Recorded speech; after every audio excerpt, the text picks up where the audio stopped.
Hello everyone, my name is Jose Avalos, aka Dr. Logic8. And I'm Patrick, aka Papa Echo. And in this tutorial, we will teach you how to make a collectible challenge in the toy box. For that, we're going to be using challenge makers and scoreboards. So the first thing we need to do if we want to make a collectible challenge is actually placing the collectibles. So for that, we need to go to the Gameplay Toys category in the toy box, in the editor, my bad. And what can we go with? My, oh my, look at all those collectibles. Yeah, I'm a little teapot, this is my handle. Lots of new collectibles in 3.0. Yeah, so you could have teacups, crowns, shamrocks, gnomes! What he said? Gnomes! But now we have the collectibles, but now we need to actually set up a challenge where we actually need to collect them all and place a score and all that. So for that, we will go to the Creativity Toys, and we are going to be placing a challenge maker. So you're showing us right now, Jose, how to do a complete challenge, collectible challenge. Exactly. So, yeah, wow. Okay. From scratch. Very nice.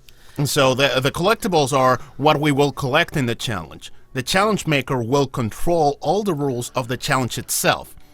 Then we will place a scoreboard, because once we tie that up with the challenge maker, it's gonna tell us, okay, who is the winner. Then we will place the collectible tracker, which should be somewhere around here. Where are you? Here we are. It will control. Orb on it. Yeah, it has that little orb, and this one will keep track of what collectibles we have collected and so on.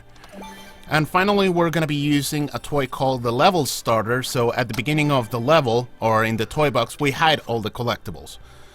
So the first thing we need to do is actually configure the challenge itself. So for that, we're going to be checking the properties of the challenge maker itself. So we will go to the properties, and we have all these options. So we'll go with them one by one. Auto start on toy box game load. This is only valid if you save your toy box as a toy box game. And basically it means that if you load up your level as a toy box game, as soon as the box finishes uploading, it will start the challenge automatically.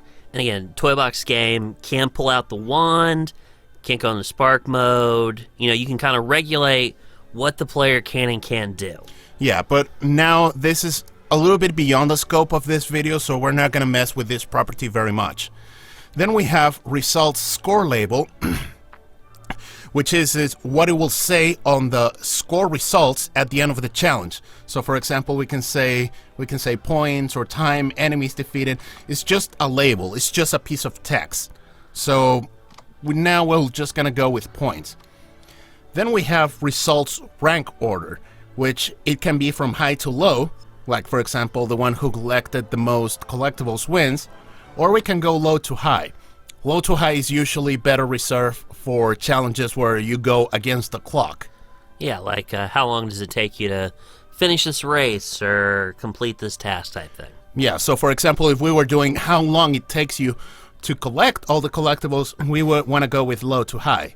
But now, since we want to do how many collectibles you catch the most, we're going with high to low. Then we have start location. And start location is pretty much when you don't specify anything, by default, all the players are going to start at the challenge maker itself. But if you want the players to start each of them at a particular place, we can use this particular property. So we can go, for example, separate player 1 through player 4 locations, or all players at the same place. Or we can, if we are doing this by teams, we can say, okay, separate team locations. So for example, we're actually going to go with separate player 1 and player 4 locations. And that's a new property in 3.0, right, Jose? Yeah, it is a new property. So let's actually place some locators in here. So let's say we're going to place one, say, here, and a second one here. So now that we have placed the locators, we actually need to connect them to the challenge maker. So for that, We go to the properties and we select new locator connection. And we can select the locator, and now we can see all player 1 or blue team. And this depends also on the property that we had set up before. So if we set up separate player 1 to player 4 locations, if we connect it now from this property, player 1 is going to start at this particular locator, but player 2, 3, and 4 are going to start at the challenge maker itself.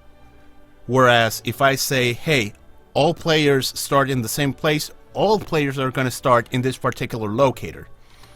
And finally, we have end location, which it's another property of the challenge maker where you want the players to be placed at the end of the challenge itself. So for now, we're just going to go with all player 1 or blue team start location. So actually, let's try it out.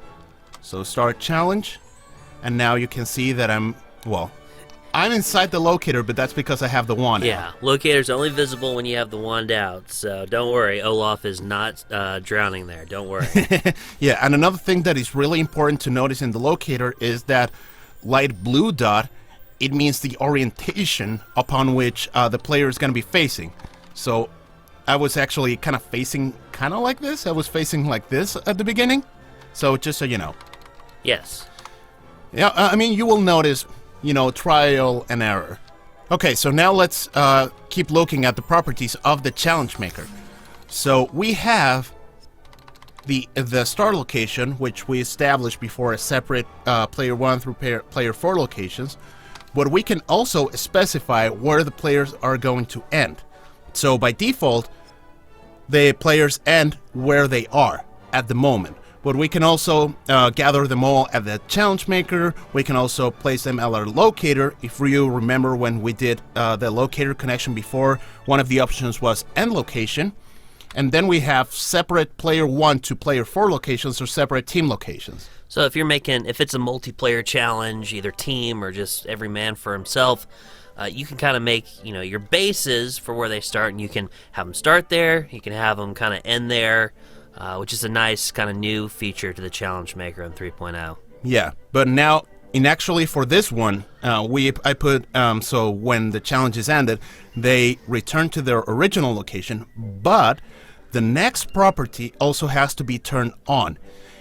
Basically, if I pause the game and say, hey, end the challenge, that's what it means with aborting a challenge. But if the property is set to off, which is in this case, after I aborted the challenge, I usually gonna be at the same place where I ended. So we actually need to place this one on. And no matter what kind of game you set up, be it a collection challenge or whatever, the people who are downloading and playing your level are always going to have that option to abort the challenge. They're just going to hit the pause menu. It'll be an option for them right there. So as you're building, you do have to take account for that. Yeah, so now let's actually try okay, end challenge, yes, and now I'm actually back where I started. So that property that we had just set to on, in this case, use end location on a board, it's only for when you abort it. If the game finishes or it fails, the players are going to be taken automatically to the end location. But this is only if you pause the game and say abort the challenge. Now we have quit toy box game when ended. It basically means that if you load up your level as a toy box game and you complete the challenge, after it shows you the results screen, it's going to boot you off the level and back to the main menu. That also applies to if the player tries to hit the pause menu and abort the challenge, they're going to get kicked out just the same. Yep.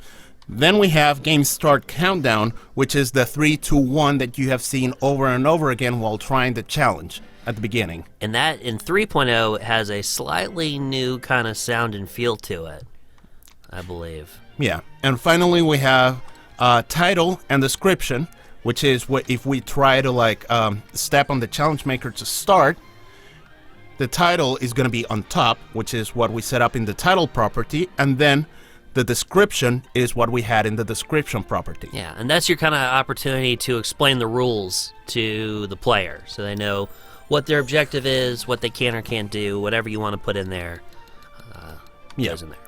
And now finally we have challenge type. And this is a new property that is available in 3.0, and basically is whether you want players to start on a specific vehicle or if you don't want them to be on any vehicles at all. So what does this mean? We have different values. So we have all vehicles and mounts, which means that if players were already in a vehicle, they are going to remain in that vehicle at the beginning of the challenge. Then we have start on foot, which if any player was in a vehicle at the beginning, they're going to be kicked out, but they can still enter any vehicle afterwards. Then no vehicles or mounts means that no vehicles or mounts allowed at all. Players cannot step into any car or any ship or anything of the sort. And then finally, other ones are just a way of, if you want all the players to start in the same vehicle so they are in a equality of conditions, you can actually set it up. So for example, let's go with a mount. And now that we have selected the mount, we will see another property called default mount. And that property only shows up when you select mounts, right? If Yes. you had selected ground vehicles, that would be default ground vehicle. Yeah, so Okay. actually let's try it out. So now default ground vehicle.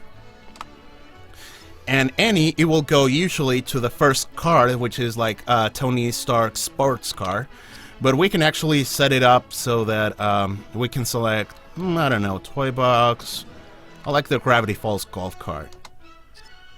And now if I start the challenge,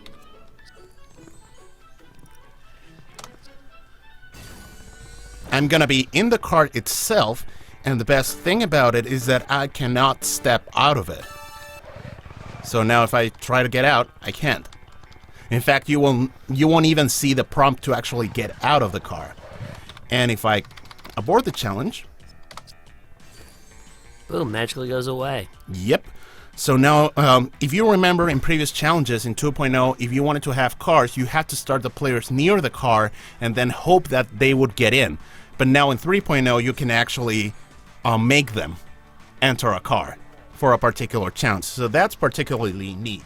Now that we have explained the proper setup of the challenge, we actually need to connect it to a toy that tells you, hey, this is what you're going to use to determine the winners and the losers of a particular challenge. So for that, we have either new time results connection or new score results connection. This depends on whether you want to race or you want a particular, in this case, since it's more of a collectathon, and we have the scoreboard, we're going to be using the score results connection. And now we will select the scoreboard, or it can also be a team scoreboard. And now we say link score for results. Yeah, and like you said, Jose, it's got to be either the regular scoreboard, which tracks kind of a player-by-player basis, or the team scoreboard, which tracks kind of the different, the four colored teams. I know a lot. I think this is the team scoreboard. kind of similar, has a little kind of guys on top there. I know a lot of people kind of number one mistake when they try to make a score result is sometimes people try to connect the counter toy to get a score result. Avoid that. All right, use one of these two toys right here. Yeah, so this scoreboard is for players 1 through 4. This one is for teams, the team scoreboard. And if you want to make a time results connection, the toy that you're going to need is the timer. Just so you know. So now that we have actually linked it, we need to configure the scoreboard itself. So for that, we will go to the properties of the scoreboard, and we have all these things. So play 2. Play 2 means what is the maximum number that the scoreboard is going to reach before it resets itself. So this is a classic mistake, that you don't adjust this property and then, oh, why does my score only go up to 3? Is because you have to set up this number. If you have like lots of points or something, you have to get it to a really big number, like, I don't know, 10,000, or a number that players are not going to be able to reach. Since in this build we cannot change the this particular number, we're going to have to leave it as is on 3. Yeah, one of the things too that's nice about 3.0, if any of you guys at home tried kind of messing with any creativity toy that had a kind of property like this where you could adjust the amount of something, be it a counter, a timer, a scoreboard, whatever. It used to be a little slider toy, and you could make it go left or right, but the ranges were so big. If you wanted to play to 100 or 200, if you had some super awesome game plan, it takes you forever to kind of like scroll over. So it looks a little different now. All you have to do is you hit that property there, you type in the number, and it will kind of show up accordingly, which is nice. Yeah, and it would also tell you the range upon which you can actually input numbers. So if you try using 1 million, it's not going to let you, because I think the maximum number is 10,000. Yes. So that's play 2. Then we can go win by 2. This is mostly for competition sports. If you want to make like a soccer or your own basketball. We typically see this in tennis, I feel, like a win by 2 type situation. Exactly. So the difference between score between players or teams has to be at least 2 before the game can actually end. So since this is not necessary for a collection challenge, we're going to leave this off. Then we have visible display, which usually you just want to leave it on, because that means that when you start the challenge, it's going to show you the score of all the players throughout the entire game, and that's usually a good way of putting pressure. But if you want to do it invisible, you can also set it to off, and then you don't know how many points does each player have. So it's just one extra option you have. And finally, we have hide unused score fields, which, for example, if I'm playing a challenge on my own, I would only see the score for player 1. But if we're playing 2 people, it's only going to show me player 1 and player 2. But if we leave this as off, no matter how many players are going to be in here, you're going to see players 1 through 4. Even if that score of them is always going to be 0. Yeah, and this just gives you a much more polished kind of feel to whatever your challenge may be. So it kind of custom makes it to however many people are in there. Yep. So for now, we're also going to leave it as on.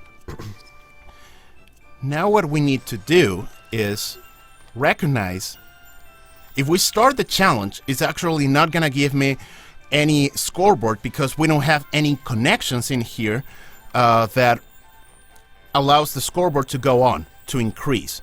So for that, we're going to need to use the collectible tracker, which is right here. So the property of the collectible tracker, the most important one is the collectible type. What kind of collectible we're going to track on this level. So all, it means all collectibles. And then we can specify a particular collectible that happens in here. So we use the teapot. Teapot. There we go. So the cool thing about this particular collectible tracker is that you can keep track of, for example, if you want to give players 1 point for collecting a teapot, but you want to give them more points for collecting another one, then you can do that. So now we'll say collectible type, just a teapot collectible. And now this is a new property in 3.0, which if you want the teapots to appear on the radar that you have, if for example, if we leave it on, now you will see those yellow dots, and it's 4 of them, 1 for each of these. Now, the thing that you need to be careful of is that the property of, show on radar, it's always going to show on radar, regardless of whether you told the collectible tracker to hide all the teapots or not. Jose, does it still show up if you've already collected the item? No. Okay. It shouldn't. So in fact, why don't we try that? Let's try it.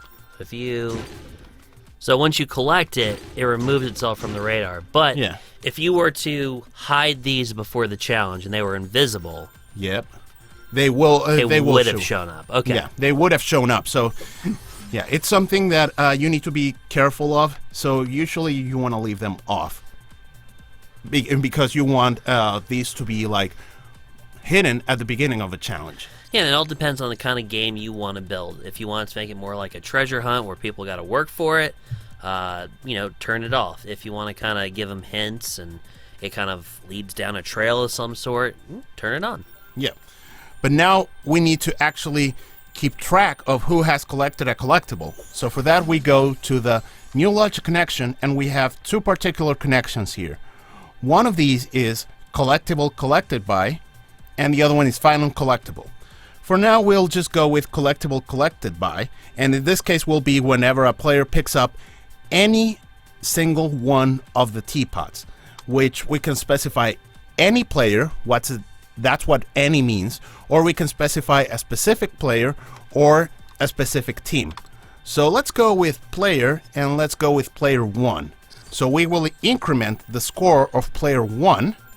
So for that we go scoreboard, and we will increment by 1 and the score of player 1. This is the beauty of the collectible tracker as well.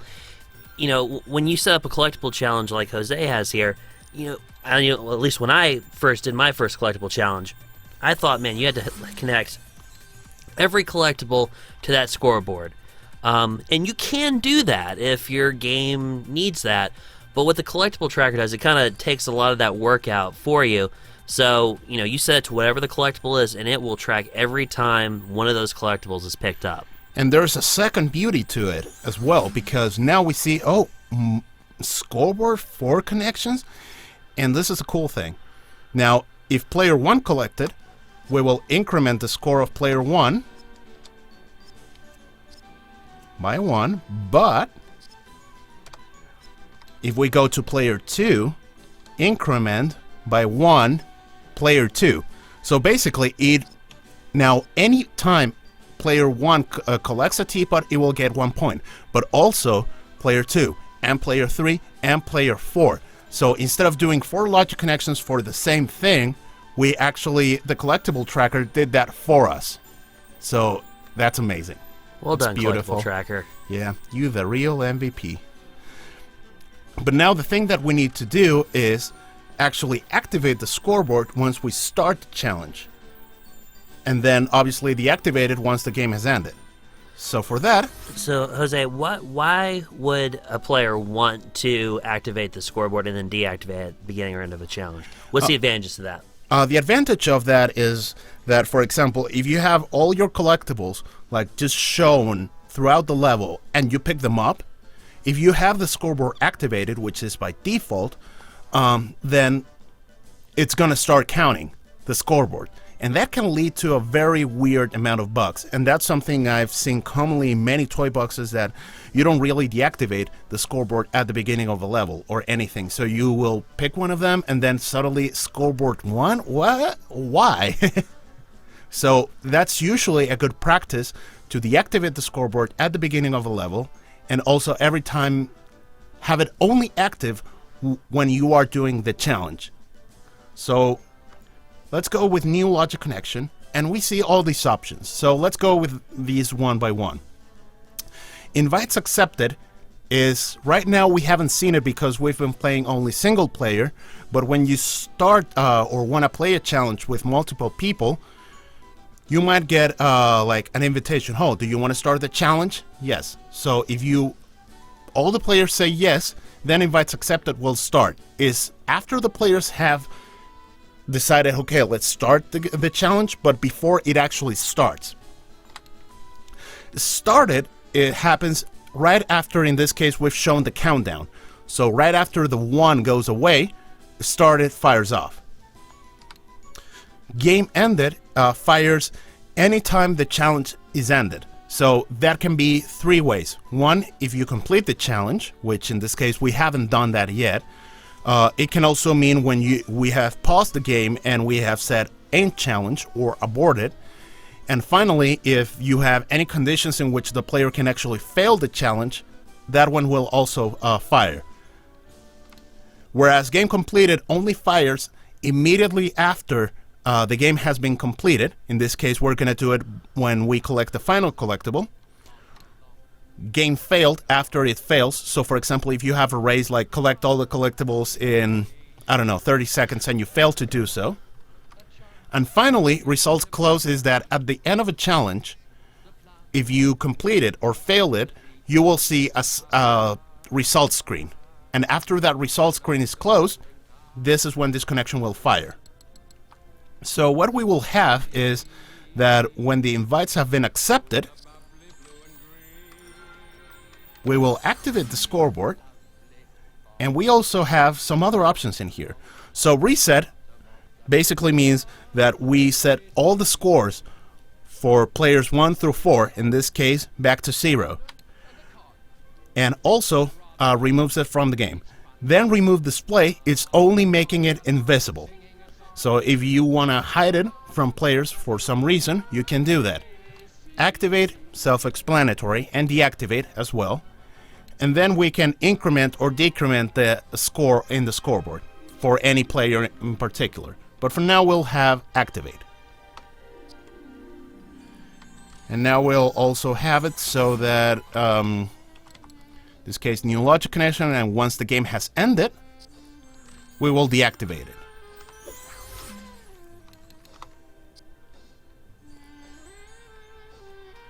So now let's actually try it out. So I'll start the challenge. And I'm still in the car because in the properties we had set up, start in the Gravity Falls car. Boom, 1 point. Yep. And now 2, 3, and now we'll go back to 1. But that's because we the play 2 property of the scoreboard is set to 3. And now the game is actually not ending. And if we end the challenge, And that car goes away. but the collectibles are still hidden, and the scoreboard has been deactivated too. So what we will do is, in the collectible tracker, new logic connection, once the invites have been accepted, we will select the collectible tracker, and we have these 2 options, reset and remove all. Reset means basically make all the collectibles of the type that we have specified in the properties reappear. Or remove all, it means basically hide them, so people cannot collect them. But now we'll go with reset. And let's actually show you as well, so that new logic connection, say that once the game has ended, let's actually hide them all. And finally, the final connection we need is that when a way to finish up the game. So we will go with new logic connection and final collectible collected. We will actually complete the game. Start the game, you can make players don't necessarily have to step on the challenge maker in order to start the challenge. You can make them by pushing a button, entering a trigger area, whatever you want it to be. Then it can be complete the game or fail the game. And then what we have in here, like, player 1 completion, player 2 completion, this is mostly for races or things that have a time result. So for example, if you don't want the challenge to end as soon as one player reaches the ending point, then we need to say, okay, final player 1 completion, or the player 4 ended up the challenge. Or triggering player if the player stepped on a trigger area, for example. But for now, we'll say complete the game. And now let's actually test it out.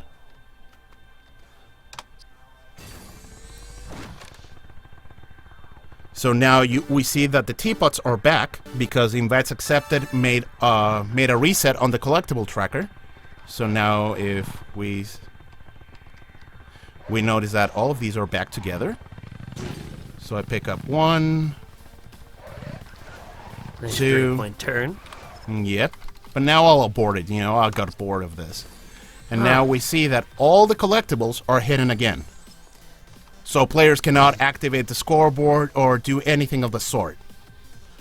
So this is a good idea for making sure that players cannot collect your collectibles when they are not in the challenge. And now let's actually collect all of them. So 3, 2, 1, go! I don't know, Jose. Can you collect all 4 in one challenge? I can try. I can do this. 1, 2, 3, and 4. Boom. And the challenge has been completed. So now game ended should fire. New high score. And this is the score results. So after we press exit on the bottom, it would fire the results closed.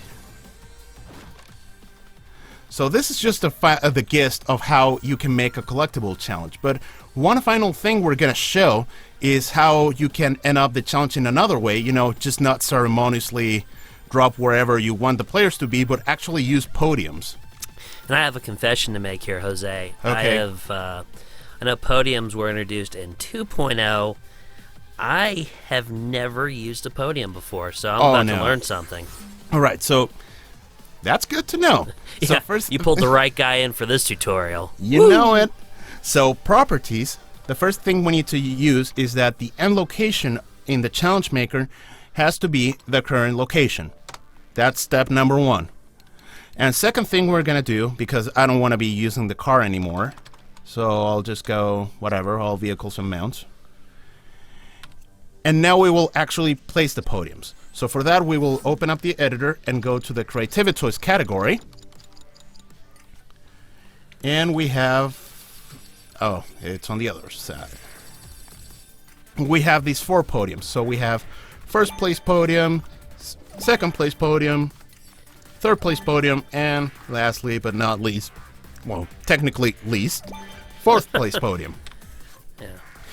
And the way that they work is that once the game is completed, we will ask the scoreboard, hey, who was the winner, who was second place, third place, and fourth place, and then it's going to be the players are going to be transported directly into the corresponding podiums. So all we need to do is new logic connection in the challenge maker, and once we say game completed, we will select, in this case, the first place podium, and just say teleport player. So when the game's ended, it will teleport whoever had the most points to that podium. Now, I just saw, like you mentioned earlier, with the collectible tracker, you said that when you did like the player 1 did this to that, it said multiple connections created. I just saw that happen when you connect the challenge maker to the podium. Yeah, but what's it doing there? Oh, it's 2 connections. First, asking the scoreboard, hey, who was the first or the player with highest points, and the second connection is, okay, take that player, teleport them back to this particular podium. So it's not that he did it for players like you know, for podiums 2, 3rd, and 4th. We actually have to make those connections manually. So you still want to do them for each position, okay? Yeah. So now new logic connection, and now we say game completed, and we repeat the process, but for second place podium, third place podium, and fourth place podium. And so if I'm understanding you right, those multiple connections created are first connection is asking, like for example on this one, who is third place? Yes. And then once it figures out who that is, it then sends them to that podium. Exactly. And now finally the fourth place. So actually let's try it out. So start challenge. I'm gonna laugh if you get fourth place in a 1-player Oh, challenge. come on. Don't be so mean. Now you're on foot now because again you set that in the properties.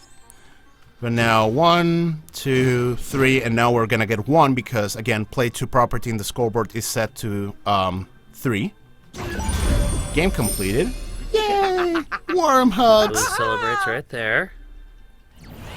Bam. And I'm teleported back to the first place because I'm the only player playing this level. And note kind of how Olaf was oriented there when he got sent to the first place podium. So, you know, if you want, you know, your character to face the camera the right way, or you're going to set up like a target camera to show all 4 places, just kind of know, kind of trial and error, test out kind of where he's going to land there, so you're not getting a sweet shot of the back of Olaf's head. Yeah, so a way of like checking out where it is, we have this particular etch, which you can see has that black thing saying a 1, and it's going to be looking in that direction. Just so you know. So that's it for if we want to make a competition for players 1 through 4, but we can also make a team competition. The thing we're going to need for doing that is actually we're going to have to decouple the scoreboard to the challenge maker and instead use the team scoreboard. So let's actually do that. For that, we're gonna delete the scoreboard. So Jose, why would I want to use the team scoreboard and make teams instead of just tracking it player 1, player 2, player 3, player 4? In case that you want to make it a more co-op. I mean, it's still competitive, but more than one player can be working together. So, for example, players 1 and 2 can be Team Blue, whereas players 3 and 4 can be Team Orange. So you could do, obviously the way it was, with the other scoreboard, it was set up every man, woman, child, and snowman for himself. With the team scoreboard, you can do 2v2, 1v3, 3v1. You can do all sorts of things. Yeah, so the first thing we need to do, actually, is that we need to track some way or tell some way of telling players, okay, player 1 is going to be this, player 2 is going to be that, and so on. So for that, we're going to be going to the Creativity Choice category, and we have the activators. So we have blue team, orange team, green team, and purple team. We have 4 teams in total. 4 colors, 4 teams. Yep. But the thing is, there's 2 ways in which a player can be part of a team. One is just by stepping on top of it. So now Olaf is part of the purple team, as you can see by his purple glow around him. Now what if I accidentally walked through that? What would I do? I return back to no team at all. Just walk through it again and boom. Okay. Yeah, so if I step on this once. So if you don't want players to change teams, it might be a good idea to hide these, but make a logic connection to say, hey, assign player 1 to this team, and so on. And that's exactly what we're going to be doing. So for that, new logic connection, and once we say invites accepted, purple team activator, and we can say set a specific player to the team. In this case, we can be set player 1.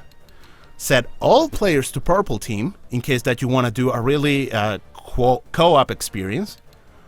And look at this, we can actually eliminate a player from a team, or clear all players from teams.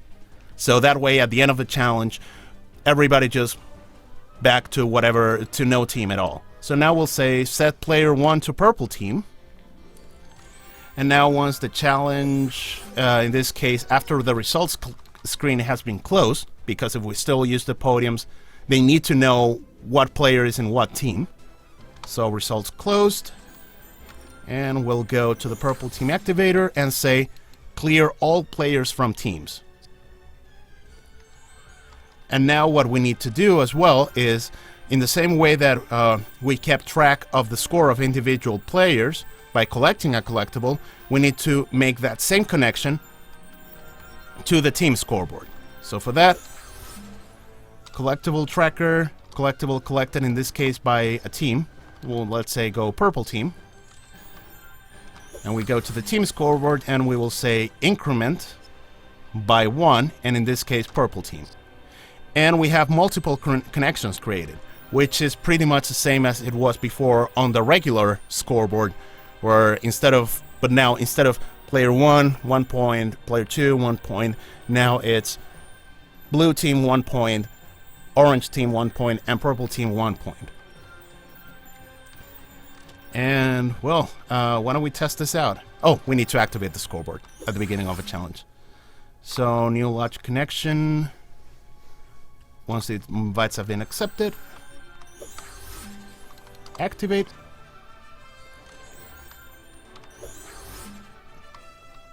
And once the game has ended, deactivate. Looks good, Jose. Right, let's try it out now. Tea party time. You know it. So now I have already been assigned to the purple team.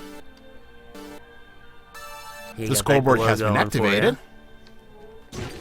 And now the collectible tracker recognized that a purple team, in this case me, I pick up a collectible and as such increase the score of the purple team by 1.